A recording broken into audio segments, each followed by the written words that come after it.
मुग्धा और उसकी सास के बीच पूरा समय सास के किसी ना किसी काम को लेकर मतभेद चलते ही रहते हैं। बहू, ओ बहू, जरा चाय बना दे। मुग्धा चाय लेकर आती है। ये लीजिए, और कुछ चाहिए? अरे नहीं, बस चाय पीने का मन था। जाओ, तुम दूसरा काम करो। चाय पीने के थोड़ी देर बाद सास दोबारा मुग्धा को आवाज लगाती है। अरे बहू रे, आओ बहू, जरा हलवा तो बना दे, मीठा खाने को मन हो रहा है।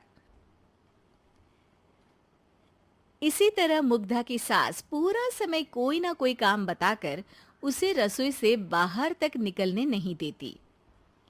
कभी चाय, कभी हलवा, कभी पानी तो कभी दूध, हर समय खाने को चाहिए। और उसके लिए अपने हाथ पैर बिल्कुल नहीं हिलाने। परेशान किया हुआ है इन्होंने। सास की जबरदस्ती परेशान करने की आदतों से दुखी मुग्धा एक शाम सचिन के साथ अपने कमरे में बैठी हुई बात कर रही होती है। सुनो जी, मम्मी जी की ये जानबूझकर मुझे परेशान करने की फरमाइशों से मैं बहुत फ्रस्ट्रेट हो चुकी हूँ। पूरे दिन में एक सेकंड का आराम नहीं मिलता। रसोई से बाहर कदम रखती नहीं कि बहू ये बना दे, बहुरी वो बना दे। अरे इनकी फरमाइशें चलती ही रहती है। अरे मुग्धा, माँ खाने की शौकीन है, पर उम्र हो चली है, खुद खाना नहीं बना सकती, इसलिए तुमसे बोलती है। अरे तो शौक भी उम्र देख कर रखने चाहिए ना। समझ में नहीं आता, हर समय फेविकॉल का जोड़ लगाए सोफे से चिपकी बैठी रहती है। इतना सब डाइजेस्ट कैसे हो जाता है उन्हें? अरे तुम मेरी माँ से इतनी नफरत कैसे कर सकती हो? मैं उनसे नफरत नहीं करती जी, बस परेशान हूँ। जहां मुग्धा अपने पति से ये सब बोल रही होती है, वहीं उसकी सास भी कमरे के बाहर दरवाजे से कान लगाए सारी बातें सुन रही होती है और अगली दोपहर रसोई में मुग्धा के पास जाती है। बहू, आज ना मेरा कुछ मसालेदार खाने का मन है। तो चाय बना दूं? मुझे बहुत पसंद है। अरे ना, ऐसा कर लिट्टी चोखा बना ले।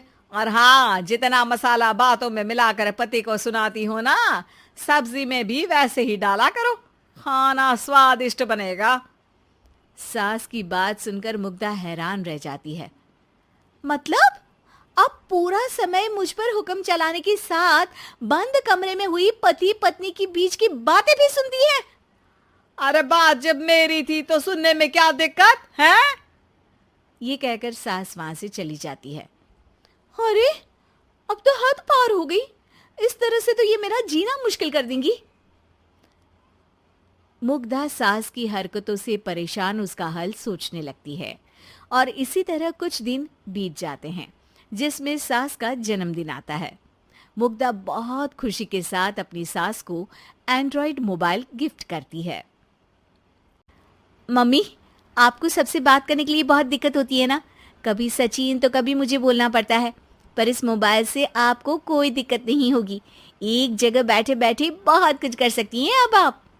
मोबाइल देख सासू माँ खुश हो जाती है, पर उसे इस्तेमाल करना तो आता नहीं, इसलिए साइड में रख देती है।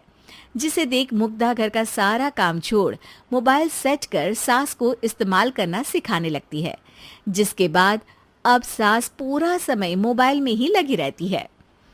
हाय, जब से मम्मी को मोबाइल मिला है मेरी लाइफ में कितनी शांति आई है।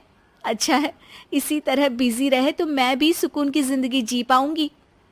अब मुग्धा जब मन करे काम करना, जैसा चाहे वैसा खाना बनाकर खाना, पूरा समय रिलैक्स और खुश रहने लगती है। क्या बात है, आजकल तुम बहुत चहक रही हो। अरे मम्मी जी से छुटकारा जो मिला है, अब ना फरमाइशें ना छुप छुप कर बातें सुनना। अच्छा, तो मोबाइल गिफ्ट करने की ये स्कीम थी। इसी तरह दिन बीतते हैं और अब मोबाइल पर लगी सास फरमाइशों की जगह सवालों के लिए बहू को आवाजें लगाना शुरू कर देती है। अरे बहू, सुन तो, देख जरा किसी का फोन क्यों नहीं मिल रहा? रिचार्ज खत्म हो गया है, पर अभी 4 दिन पहले ही तो मैंने किया था। इतनी जल्दी कैसे खत्म हो गया? अरे मैंने कल तेरी कनाडा वाली मौसी सास से 3 घंटे बात की थी ना। क्या? इतना महंगा तो मोबाइल भी नहीं आया जितना महंगा इसका रिचार्ज पड़ रहा है। इसके बाद तो जैसे मुग्धा के दिन के 24 घंटे में से 20 घंटे सास के पास उनके मोबाइल रिलेटेड प्रॉब्लम सॉल्व करने की ड्यूटी ही बन जाती है। अरे मुग्धा, ये मोबाइल में अचानक तेरी मौसी सास की शक्ल क्यों दिखने लगी? और ये तो हिल भी रही है। मम्मी, ये गूगल डुओ का वीडियो कॉल है। इसमें आप बात करने के साथ एक दूसरे की शक्ल भी देख सकती हो। अच्छा, ये तूने मुझे पहले क्यों नहीं बताया? अब बताने के लिए पहले नहीं बताया। इसी बीच सचिन भी वहां आ जाता है और सास अपनी वीडियो कॉल में बिजी हो जाती है। क्यों, सास बहू में क्या गपशप चल रही है? इसे गपशप नहीं, दिमाग का दही होना बोलते हैं। पर तुम तो मम्मी को मोबाइल देकर बहुत खुश थी, फिर क्या हुआ? हाँ, उसका सुकून भी कुछ ही दिन मिला। अब घर के टंटे खत्म हुए तो मोबाइल की टिंग टिंग शुरू हो गई। देखो भाई, कुछ पाने के लिए कुछ खोना तो पड़ता है। आखिर तुमने मोबाइल अपने फायदे के लिए ही तो दिया है, तो फिर सवालों के जवाब भी देने पड़ेंगे, क्योंकि जब तक उनके हाथ में ये फुंथरू रहेगा, तुम्हारी लाइफ में प्राइवेसी और सुकून रहेंगे। कहने का मतलब है अगर इससे प्यार बढ़े तो दाग अच्छे हैं। अरे मुझे पहले दिन से ही पता है मोबाइल किस मकसद से दिया गया है। भूलो मत, इससे पहले मैं बातें ही सुनती थी। सास की ये बात सुनकर मुग्धा शॉक में और सचिन हंसता रह जाता है।